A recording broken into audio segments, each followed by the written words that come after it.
December the 14th. We're a week or so away from Christmas. Yeah. And I think that when we celebrate holidays and we come together and we bring family or friends together, we can observe level 3 and level 4 behaviors and souls. And so there's kind of like 3 things I'd love for us to talk about. One is, what do we do in that circumstance where we're at least aware of the idea that we're trying to engage in a way without expectations of others or judgment of others, but others may be behaving opposite, and it's just hard. Get in there and go, I want to do it too.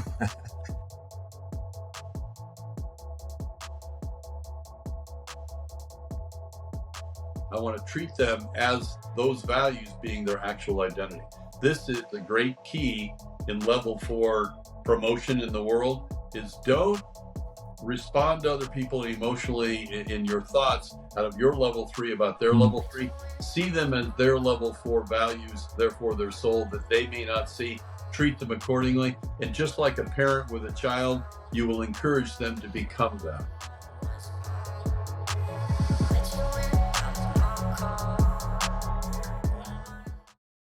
Hello, and welcome to Fourth Level Conversations with Stacey Harding at Hourglass Consulting Group and Al Colleen, founder and president of Integrative Mastery Programs. We're so glad that you're watching these episodes of our podcast. We really just want to talk about life and how to live our best lives and deal with challenges and all the things that we experience in life. But today we wanted to start by talking a little bit about what is this concept of fourth level conversations. And Al is an author and has written a couple of books I wanted to share with all of you. The first book he wrote is Soul Proprietorship. And this is a book that talks about 8 critical steps to overcoming problems in your business and your life. And then his follow-up book, which is Soul Experience, the fourth level of identity, is really the foundation of what we talk about when we're talking about fourth level conversations. And you hear us refer to level 3 thinking and behaviors. Most of you probably have had the concept of that sometimes we're driven by our egos, and that impacts how we see things in the world, how we interact with people. And then there's times where we're selfless and we're present and we're allowing life to flow through us without resistance and our need to engineer things. And so before we go too much further in our podcasts, we wanted to give you a little better description of the 4 levels of identity. So I'm going to turn it over to Al. Al, share with us what all this means. Well, good morning, Stacey. And yes, I echo what you said. I'm really grateful people are taking time to watch these and listen to these, and I hope they're getting something out of it. And, you know, it occurred to you and I recently that we're launching this with the idea of these fourth level conversations. And you know, shame on me, it didn't occur to me that maybe people don't know what we're talking about with fourth level. So in all the years of coaching I've done, which is now going on 24 with, 24,000 hours of coaching with people, I have things that come to me, and I think of them as coming from source, from God, that really give me information. I don't think I know anything, but I think the emptier I've gotten, the more information comes to me that I try to echo forth for whatever good it'll do for people. And I had this idea a few years ago, Stacey, I was actually on a phone call with somebody, and this thing occurred to me, and I started talking about it, and then I started talking about it with other clients, and then I noticed they were starting to feed it back to me on subsequent calls that, I did this thing that was level 3, this thing, and so I thought there's something here. So I decided to write Soul Experience. Here's the premise, and we'll make it quick because we want to get into the topic itself. But here's what occurred to me that day, that this really powerful concept occurred to me that, in all honesty, I think maybe the most powerful concept has ever occurred to me in my life. Imagine there are 4 levels of identity that we're capable of as human beings. And for those of you that have children, think about your children as you go through this. Level 1 identity is from birth to about 3 or 4 months. And by the way, I've bounced all this off of mental health experts and psychologists. They agree this is basically true. So level 1 identity is from birth to 3 or 4 months. And at that stage, a newborn infant has no separate sense of self. They're just in this new paradigm of reality that's noisy and bright, and there's these things moving around, and they have 2 drives, pleasure and pain. They want to avoid one and have the other. And so basically I call this level undifferentiated, disempowered self. because undifferentiated means it doesn't know it's something separate, this little baby, and it's disempowered because it's a helpless infant. Then typically 3, 4 months, they start noticing hands and feet, they start rolling over, and they start realizing they have some power over their body with their mind by rolling over. And meanwhile, mom and dad are walking into the nursery and they're looking in your eyes and they're making this noise, Stacey, Stacey. And it dawns on you that, shit, I must be Stacey. Well, hopefully your first word isn't shit, but you know, it dawns on you that there's a Stacey and a not Stacey, and everything outside of this body is not Stacey, including people and places and animals and all that. And so the ego is born at level 2 identity that occurs at about 3, 4 months and goes to puberty.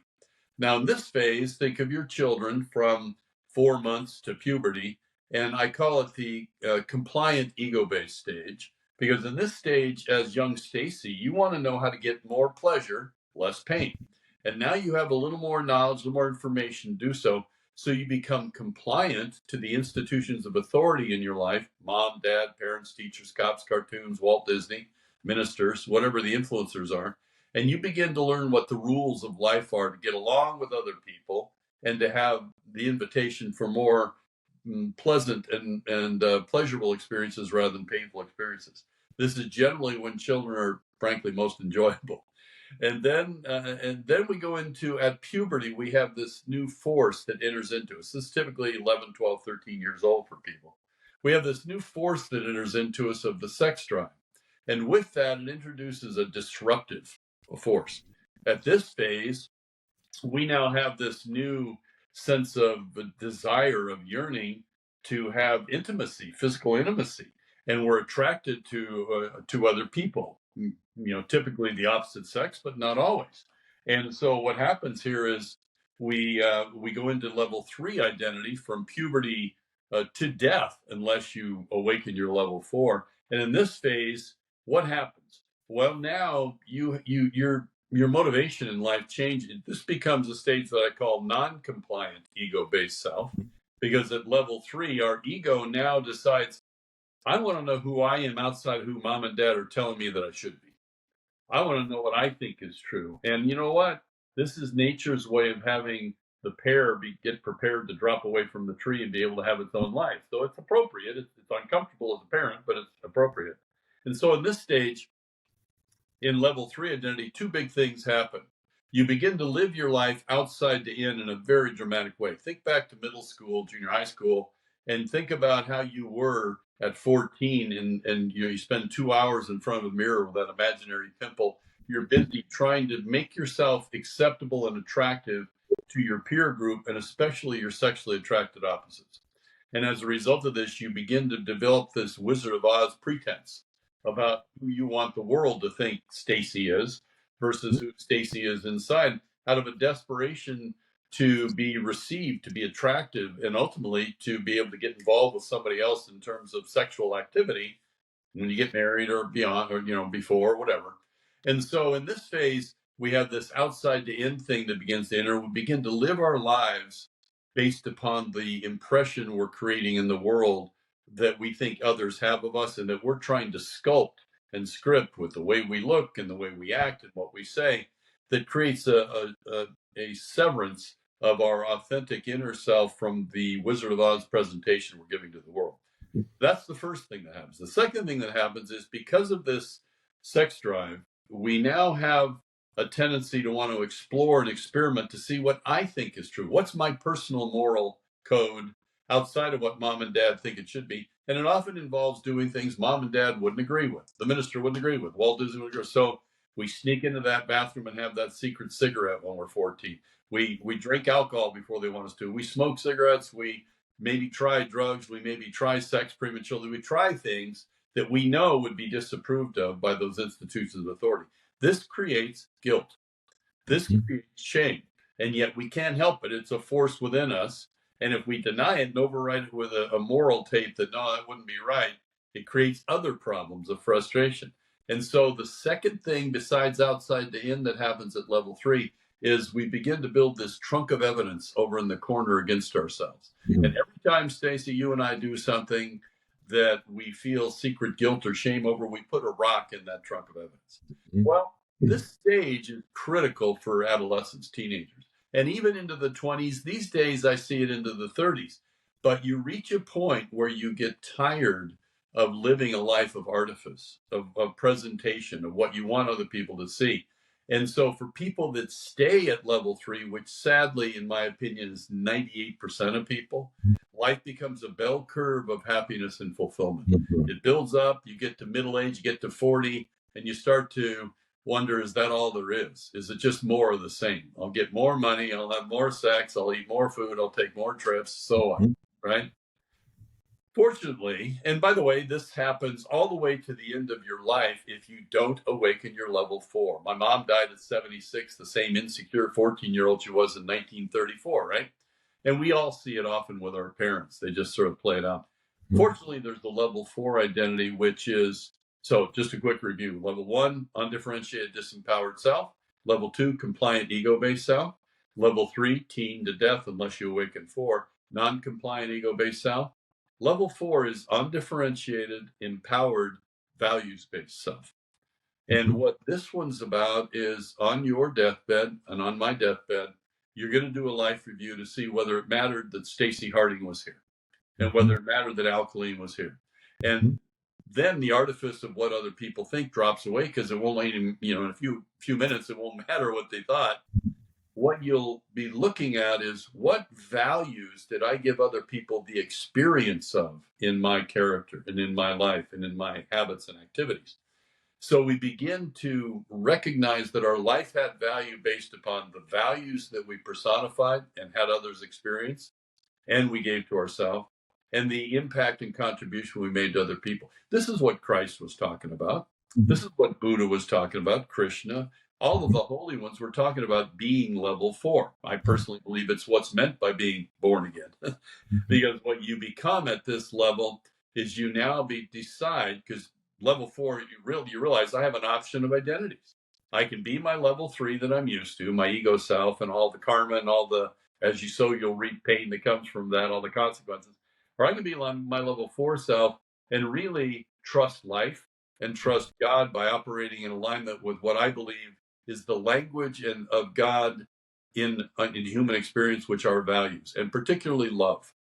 I think love is really the experience of God while we're in human form.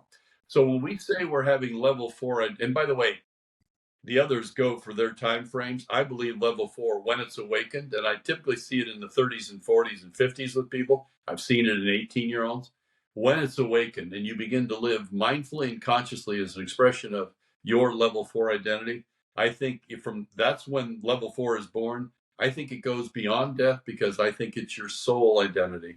And so when we're having these conversations, brother, with people that we hope they listen to, what we're really doing is we're contrasting level 3 perspectives and approaches to life with level 4, at least in our humble opinion. And then people who watch these and listen to it can decide whether they agree or whether they have a different definition of it. What's your thoughts about all that, brother? Well, thank you for that, Al. And I imagine people that are listening to this description are thinking to themselves, well, there's times where I'm level 4 thinking, and there's times where I'm level 3. And I know for me, I've certainly bounced back and forth and probably do on a regular basis. But I think what happens when you start to intellectually or cognitively start to think about these things, you start realizing and seeing things that maybe you didn't before. Sometimes we talk in the world of life or coaching or whatever you might want to call it about these ideas of enlightenment or awakening. And, if you're not open to minded to some of those things, you make, well, that's some mystic thing that's for strange people to talk about. And the reality is it's just, we're talking about it in a different way than what people otherwise know. We all know people who live very egotistical lives. You might call them narcissists. Right. And it's easy to call someone else that without realizing that there's times where we're all narcissists. At least I have been. Right. But this idea of becoming aware of this is so powerful. And for me with you, Al, I mean, that's been a process we've gone through. And I think I've always had inside of my mind and my soul this idea that there's more than just self-service, right? Self protection and things like that, that the real value in life comes when we share life with others and we serve and we give of ourselves, we empty ourselves to the betterment of other people. So maybe talk for just a moment about this bouncing back and forth of level 3, level 4, because I think sometimes if you're trying to be a level 4 soul identity individual, when you drop back, you can really penalize yourself. You can really become upset or shameful. And sometimes I think we just have to acknowledge it and then move beyond it. But your thoughts on that?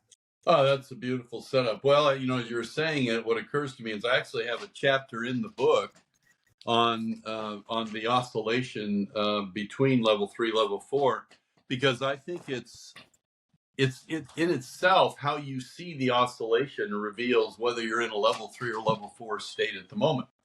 Level 3 is all about measurement. It's all about tangibility. It's all about perfection, or trying to be perfect in a world where that's wonderful to aspire to, but often impossible to achieve.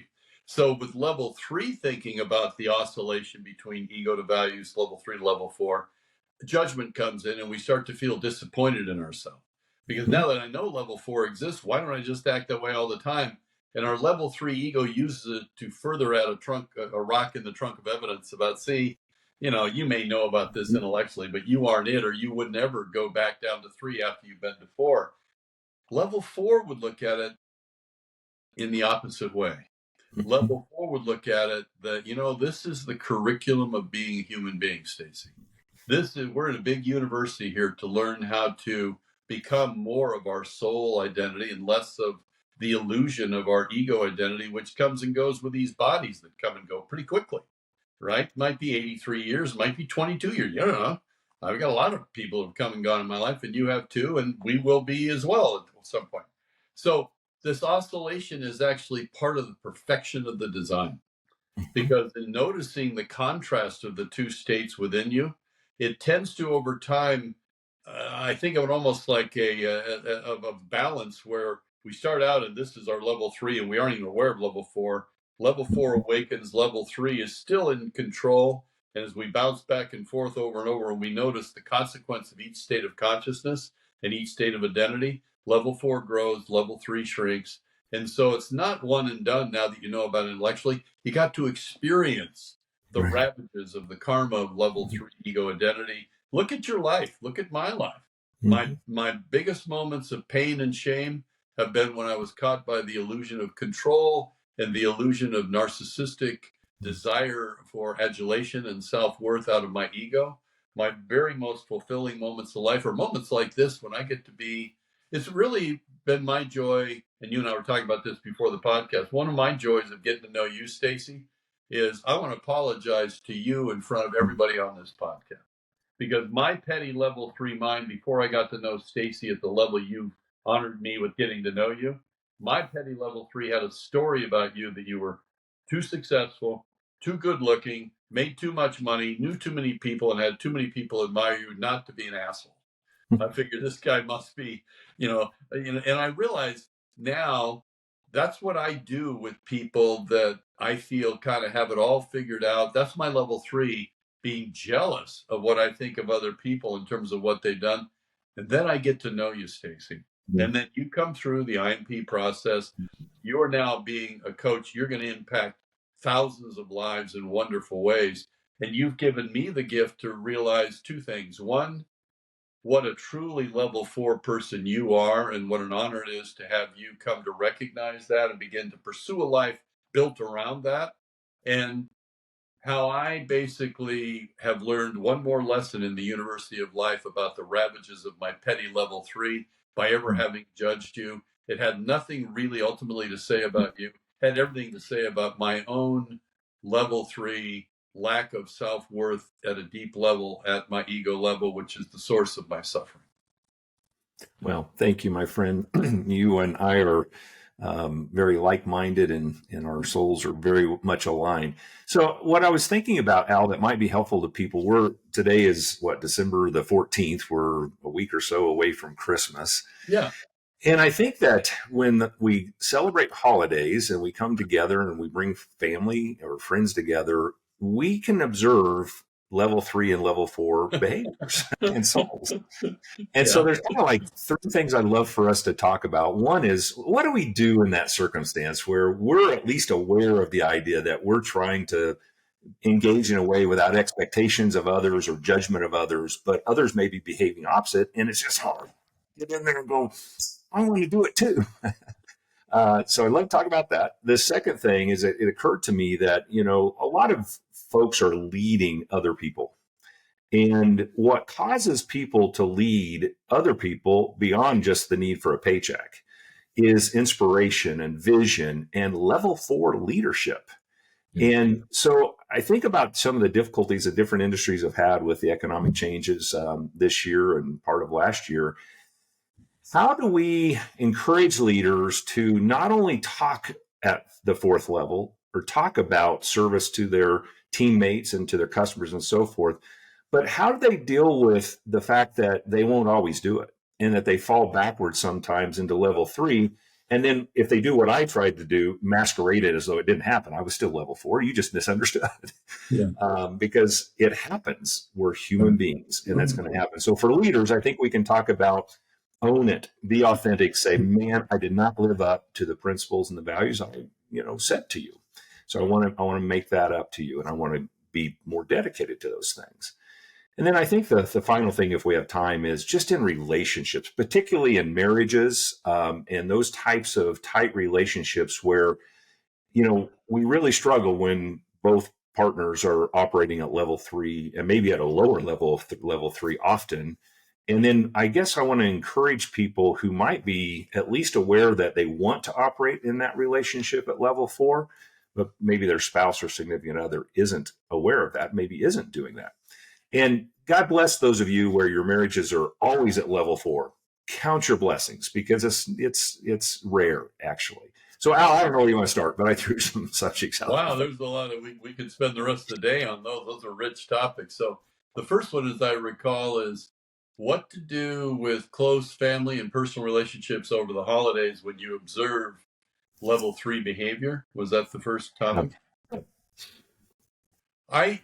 For me, brother, in my opinion, what I do with that is, of course, my level 3 initially notices and judges based upon things that my little petty mind has said, that's this or that, and assigning things to those persons of wealth. She thinks she's all that in a bag of chips, doesn't she? Boy, he's always this way. I notice these capes in my head that are echoes of old stereotypes, frankly, like I had of you, that now shames me I ever had of you. Right? And so first thing to notice is the tapes I'm playing in my head of judgment that have nothing to do with this person. My ego is just telling me that's who they are. But in fact, it's a teachable moment of what I have to work on. Mm-hmm. And the moment we realize that our judgment of others is really part of the perfection of the curriculum of life, teaching us what we have to work on next, we go to level 4. Now we're moving it away from objectifying that person and trying to prove they are what I'm saying in my mind they are, and instead looking at them as a vehicle of God, of divinity, of source, to help us understand what we have to work on to take our next step up the mountain of consciousness by moving into a level 4. So what I do with those situations, and I've done this a lot this holiday season, we've had a lot of parties and all that, is when I find myself in that place, I'll ask myself, what would love be thinking right now about this person? Or I'll often think, like when I think of you, Stacey, I'll think beyond your personality, what are the values I would say about Stacey if I were giving the eulogy at his funeral right now that are most positive about what is so wonderful about this human being? And I then want to treat them, whether they're acting like it or not, I want to treat them as those values being their actual identity. This is a great key in level 4 promotion in the world, is don't respond to other people emotionally in your thoughts out of your level 3 about their level 3. See them as their level 4 values, therefore their soul that they may not see. Treat them accordingly. And just like a parent with a child, you will encourage them to become that. What are your thoughts?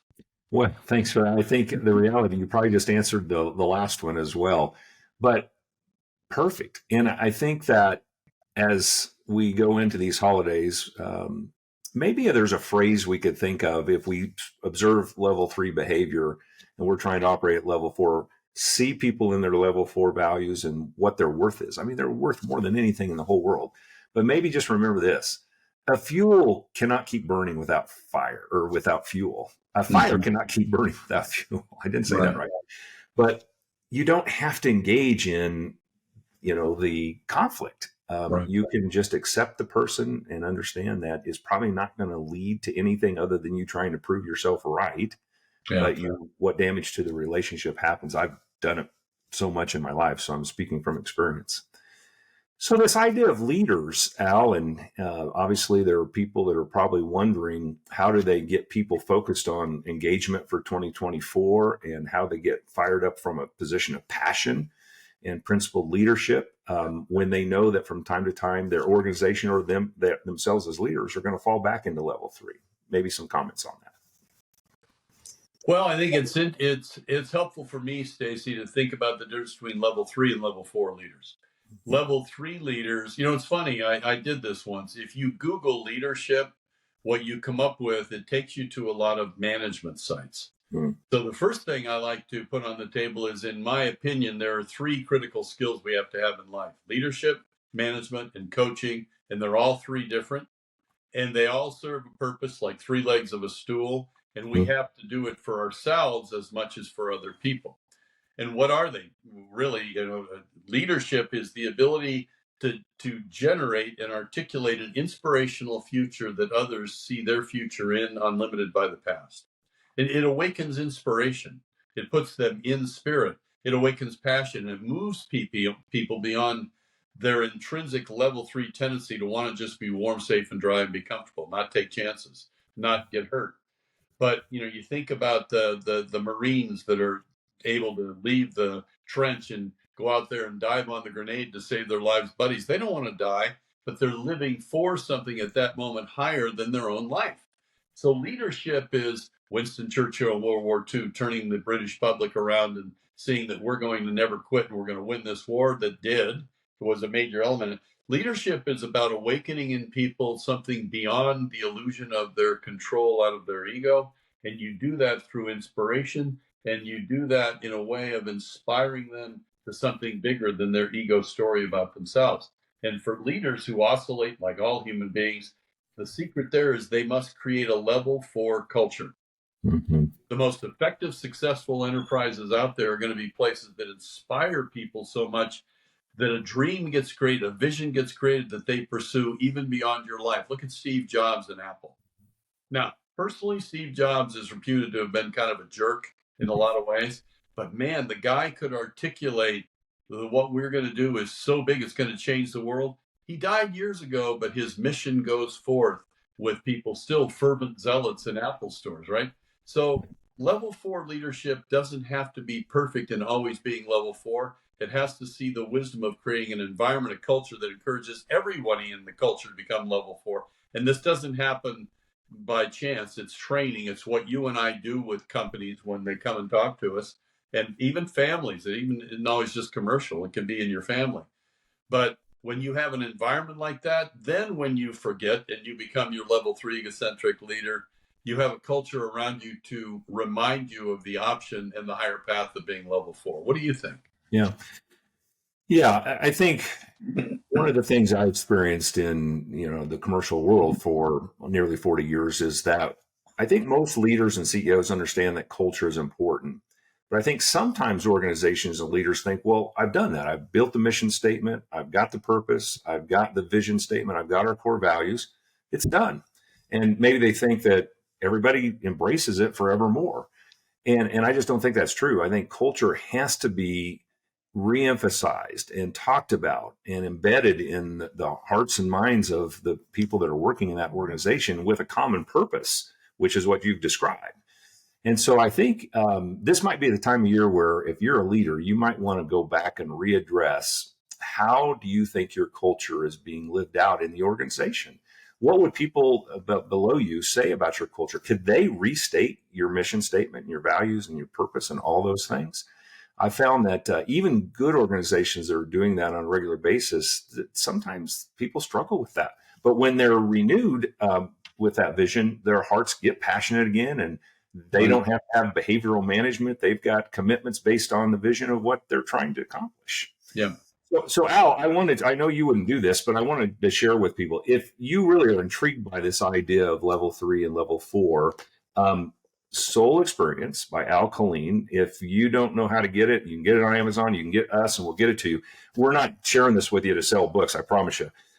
It is literally because we want people to be enlightened to what's possible with a life free of ego, in the sense of self fulfillment, because that's when we really get fulfilled, is when we actually release that and we live life in abundance with other people, because we're all united together.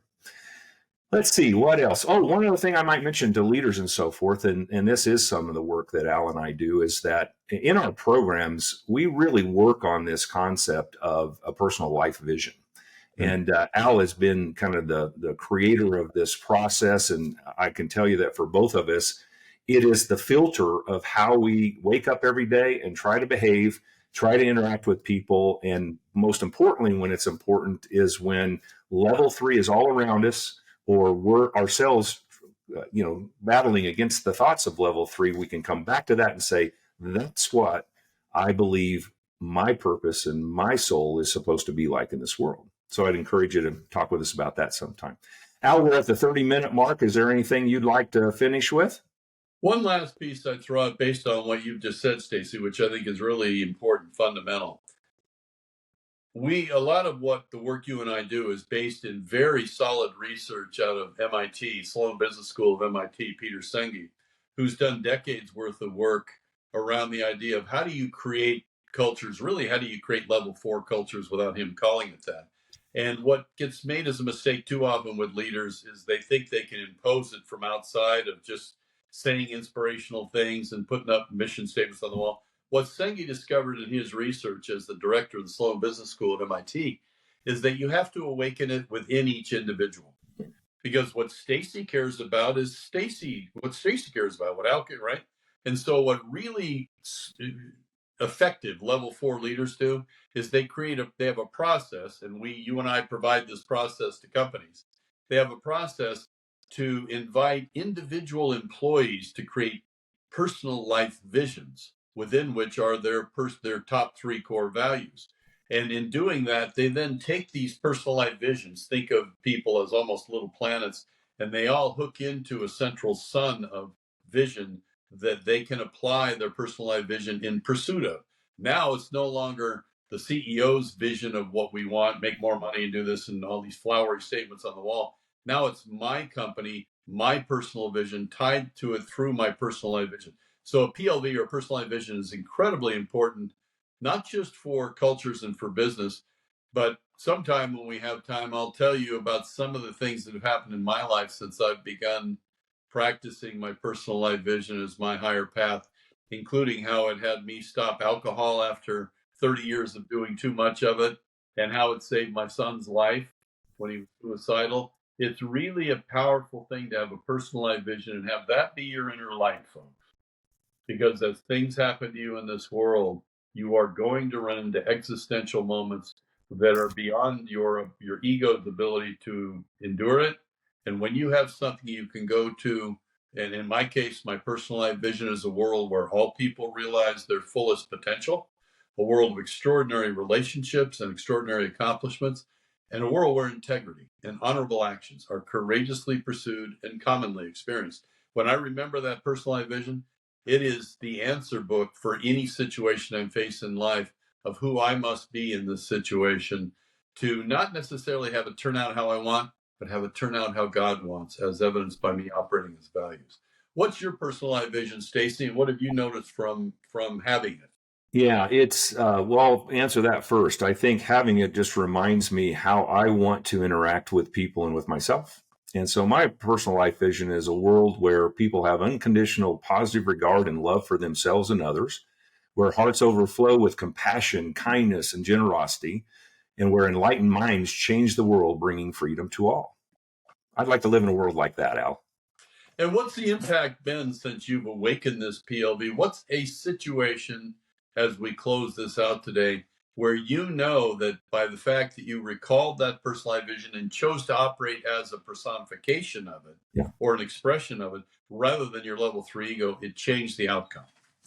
Well, I think probably the opening part of my personal life vision about positive regard and love for others. And I think, I don't know if the folks listening, if they really strip themselves down and say, do I judge other people? Do I have judgment of others? I know I have my entire life. And there have been many situations since coming to this realization where I could have gone there. And instead I say, nah, I'm going to see them with their level 4 identity. And I'm going to love them because God loves them. And that's my job and purpose in this life. So there's many examples of that, Al. So thanks for asking.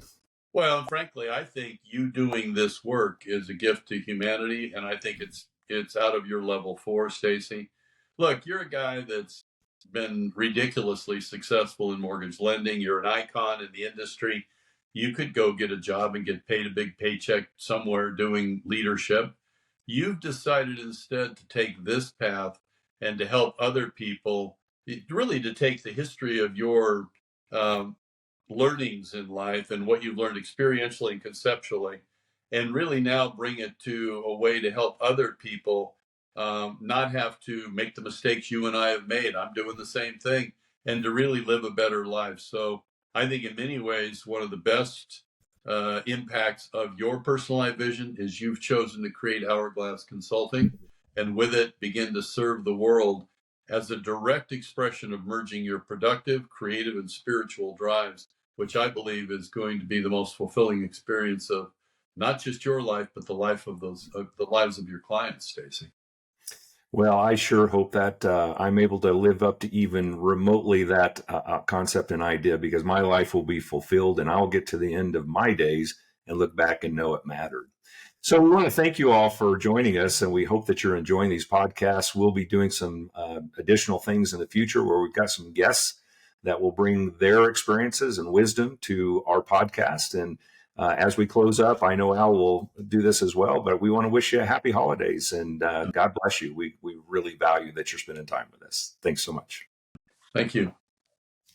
Be well.